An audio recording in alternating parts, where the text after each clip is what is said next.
사람들 줄 서 있는 거 보세요. 물가 폭등한 태국 맞나 이거?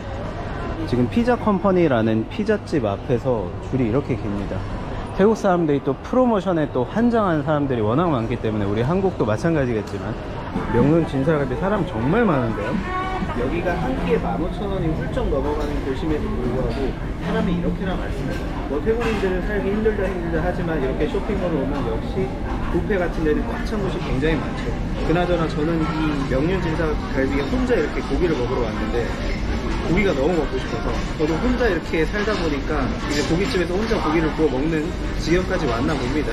음식 맛은 괜찮은데 확실히 음식 맛도 맛있지만 내가 누구랑 먹느냐가 더 중요한 것 같아요. 내가 혼자 먹으니까 썩 그렇게 맛은 고기 먹고 나왔는데도 이렇게 줄이 많아요. 호나갑วันนี้มีอะไรหรือเปล่าครับก็จัดโปร มีโปร 99ค่ะ 99 오케이 ขอบคุณครับ 역시 프로모션. 태국 사람들은 프로모션에 환장을 하죠.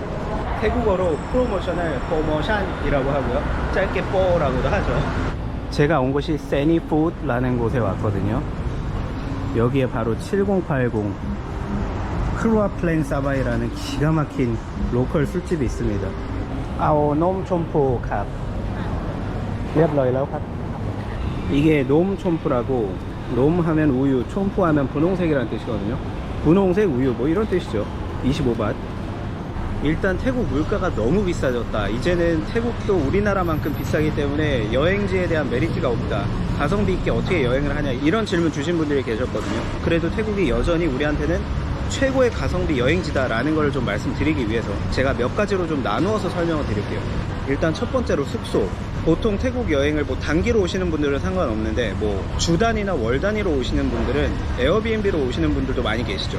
특히나 에어비앤비 같은 경우는 주 단위나 월 단위 할인 같은 게 많기 때문에 그게 좀 더 쌀 수도 있고, 뭐 호텔이나 게스트하우스 같은 게 아니라 이제 나만의 공간이 있을 수 있는 그런 개인 콘도 이런 곳이 많기 때문에.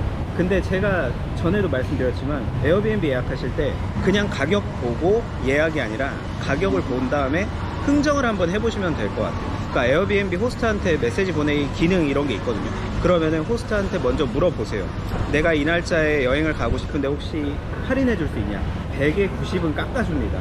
만약에 안 깎아준다? 그러면 그 근방에 어떤 다른 곳이랑 내가 지금 비교 견적 중이고 고민 중인데 너희 집으로 예약을 하고 싶다, 그런 식으로 얘기하면 대체적으로 깎아주더라고요. 뭐 많이 깎아주면 20%, 적으면 10% 뭐 이런 식으로.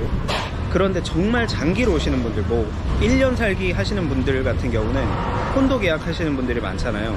그러면 보통 콘도가 우리가 보증금은 2달치, 그리고 월세를 이렇게 매달 내는 형식인데 월세가 50이면 보증금은 100만원 밖에 안 돼요.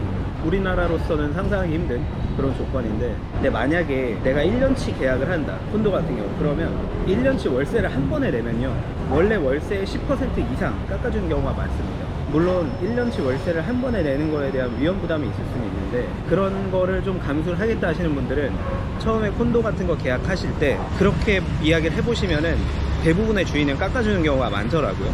물론 아닌 사람도 있긴 있겠죠.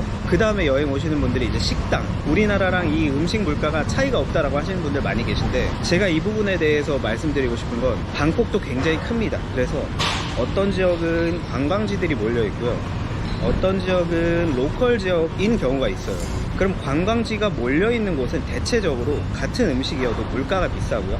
그런 식당들의 특징은 중국어가 있죠. 중국어. 저는 웬만해선 중국어 메뉴가 있는 식당들은 피하시라고 말씀드리고 싶어요. 그런 중국어가 있는 식당들은 외국인을 타겟으로 하는 그러한 식당들이기 때문에 가격대가 높은 경우가 많습니다. 뭐 까파오 무삽 같은 가장 기본적인 음식, 돼지고기 덮밥, 이게 50바트이다 한다면 그런 관광지 식당에서는 뭐 150바트까지도 갈 수 있으니까. 뭐 우리나라 같은 경우는 관광지랑 로컬 지역이 크게 차이가 없을 수 있잖아요. 우리나라 물가가 워낙 비싸기 때문에. 근데 태국 같은 경우는 관광지랑 로컬 지역이 제가 보기에 거의 뭐 3배, 많으면 4배까지도 나거든요. 뭐 어떤 종류에 따라 혹은 어떤 음식이냐에 따라 다르긴 하겠지만, 뭐 우리나라의 광장시장이라든지 아니면 명동이라든지 이런 데 물가 비싸다고 하잖아요. 근데 뭐 저희 동네랑 얼마나 차이가 나는지 전 잘 모르겠습니다만은. 그리고 또 우리가 가성비 생각하면은 서프샤크를 떠올릴 수밖에 없죠. 오늘 영상은 서프샤크의 지원을 받았는데요. VPN은 Virtual Private Network, 가상 사설망이란 뜻인데, 이 VPN의 주기능이 전자기기를 통해서 인터넷에서 데이터를 서로 주고받을 때 데이터를 암호화시켜서 정보를 보호하는 기능이거든요. 공공 와이파이 같은 거 잘못 쓰시다가 개인정보를 도용당하실 수도 있고요. 그렇지만 VPN을 쓰시면 이 부분을 방지하실 수가 있고, 그리고 VPN의 또 다른 핵심 기술 중에 하나가 가상의 IP를 만드는 거거든요. 그 가상의 IP를 통해서 가상으로 위치를 변경을 해서 넷플릭스 같은 OTT를 이용하실 때 다른 나라로 그 변경을 하실 수가 있어요. 그럼 우리나라에서 볼 수 없었던 새로운 컨텐츠도 보실 수가 있고, 해외에 있을 때 우리나라로 변경하시면 우리나라에서만 볼 수 있는 컨텐츠를 또 보실 수가 있고요. 그리고 또 위치 변경을 통해서 현지 가격으로 현지 호텔 예약을 하실 수도 있고, 온라인 쇼핑도 하실 수가 있고요. 쿠폰 코드 방콕 스토리를 입력하시면 3개월 추가 무료 혜택이 있으니까 동영상 설명란하고 고정 댓글 꼭 확인해 주시면 감사드리겠습니다. 제가 서프샵 쓰고 있는데 굉장히 좋아요. 제가 감히 말씀드립니다. 그나저나 말을 이렇게 열심히 하고 있는데 비둘기들이 엄청 많네. 그러니까 제가 느끼기에는 그런 것 같아요. 태국이라는 나라가 결국에는 우리가 정보가 얼만큼 있느냐에 따라서 경비를 우리가 절약을 할 수가 있고, 혹은 알게 모르게 낭비가 되는 부분들이 있거든요. 사실 저도 태국에 처음 왔을 때는 관광지 위주로 여행을 하다 보니까 우리나라만큼 여행 경비가 드는 거예요. 그래서 저는 항상 생각을 했죠. 태국인들의 임금이 우리나라의 거의 3분의 1 혹은 4분의 1까지 떨어지는데 어떻게 이 사람들은 여기서 먹고 살까? 지금까지 살아오면서 느낀 바는 역시 그들만의 공간들이 있구나. 이런 로컬 시장이나 이런 로컬 식당들, 혹은 뭐 그들만의 공간들, 그런 것들이 있더라고요. 간단한 예시로 센트럴 월드라는 쇼핑몰이 있는데 굉장히 유명하죠. 거기가 쇼핑몰이니까 가격이 비싸요. 우리나라랑 별반 차이가 없습니다. 근데 거기에도 태국 현지인을 위한 숨겨진 푸드코트가 있거든요. 가보신 분들 아실 거예요. 거기는 이제 거기에서 일하는 태국인 직원들을 위한 곳이기도 하지만 많은 사람들만 가는 그런 공간이 있거든요.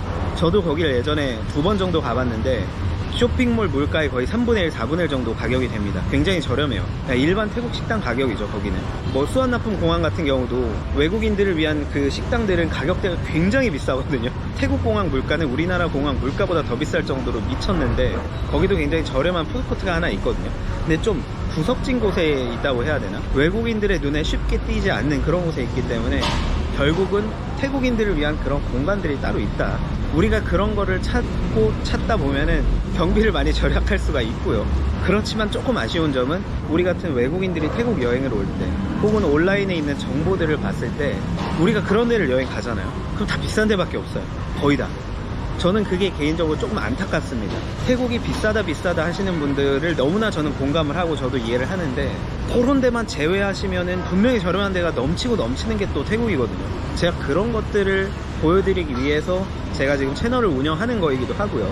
그런 거를 떠올려 보면 정말 많은 생각이 듭니다. 그러니까 태국 현지인들이 가는 그런 곳들을 많은 우리 한국 분들이 오셨으면 좋겠고, 그런 바람이 또 있고요. 계속 떠들다 보니까 요 앞에 7080 술집 너무 들어가고 싶네.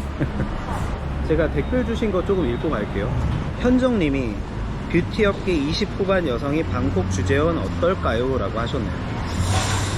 일단은 주재원 이야기 하셨는데, 주재원으로 나오실 기회가 있으니까 이런 질문을 주셨던 것 같아요. 제가 어떠한 그 루트로 오시는 건지는 잘 모르겠지만 20대 후반 여성이 방콕살이, 즉 주재원살이가 어떠냐, 너무 좋은 거 아닌가요? 20대인데 거기다가 여자분이면은 뭐 태국에서 정말 하고 싶은 거 다 하시면서 사실 수 있지 않을까, 저는 그렇게 생각합니다. 일단 한국인이라는 그 프리미엄 자체가 태국에서 굉장히 크게 먹히기 때문에, 더군다나 한국 여자분들이면 더 그렇겠죠. 남자도 뭐 어느 정도 대우를 받는 편인데 여자분들은 정말 말할 것도 없고요. 물론 사람의 외모에 따라 태국에서 어떻게 대접을 받느냐 뭐 그런 차이가 좀 있긴 있겠지만, 우리 한국 여자분들은 기본적으로 외모가 상향 평준화가 되신 분들이 많기 때문에 태국에 오시면은 거의 뭐 연예인 혹은 준 연예인급 정도로 대우를 받으실 분들이 많지 않을까, 저는 그렇게 생각합니다. 주재원 생활 추천드립니다. 그리고 두 번째 질문이, 강스님 남자가 커플카 해도 되나요? 태국 남자들은 안 그런 것 같은데 한국인 포함 외국 남자들은 커플카 겁나 많이 쓰는데, 남자가 카 쓰면 태국어를 잘 모르는 외국인이거나 의지적 성 정체성 표출로 봐도 되나요? 라고 질문 주셨습니다. 일단 맞습니다. 남자는 카라고 하지 않고 캅이라고 하죠. 근데 만약에 태국에서 어떤 태국인이 커플 카라고 한다면 일단 성 정체성이 이제 남자가 아닐 분들이 많을 것 같고요. 아니면은 그냥 농담으로 가끔 그러는 경우를 보긴 했어요. 근데 뭐 일반적이진 않습니다. 남자는 기본적으로 캅이라고 합니다. 여기서 말씀하신 꺼터의 여장 남자죠. 그런 분들은 보통 카라고 하죠. 근데 남자는 그렇게 하진 않습니다. 근데 혹시 어떤 유튜브에서 우리 같은 외국인이 카라고 한다면 그게 영상이 음질이 잘못 들어가는 경우도 있어요. 저도 항상 커픈캅 하는데 가끔 제 영상을 보면 커픈카라고 들리는 경우가 있거든요. 그런 경우를 제외하고는 대부분 캅이라고 한다고 보시면 됩니다. 남자는 무조건 캅이죠. 날이 점점 흐려지네요. 날씨가 흐리고 꿀꿀하니까 기분까지 꿀꿀해지는 것 같네. 이렇게 날씨가 꿀꿀할 때면 기분도 꿀꿀해지는 게 이제 태국에서의 삶인 것 같은데, 이럴 때마다 한국 가고 싶다라는 생각을 되게 많이 하거든요. 또 막상 한국에 가면 태국 여행 가고 싶고, 그러니까 사람은 항상 가까이 있는 것에 대한 소중함을 느껴야 되는 것 같습니다. 항상 옆에 있을 때는 우리가 모르지만 떨어져 있을 때 그 소중함을 느끼잖아요. 그래도 내가 제일 좋아하는 태국에 내가 지금 있을 수 있음에 감사해야 되는 것 같아요. 오늘 영상 봐주셔서 감사합니다.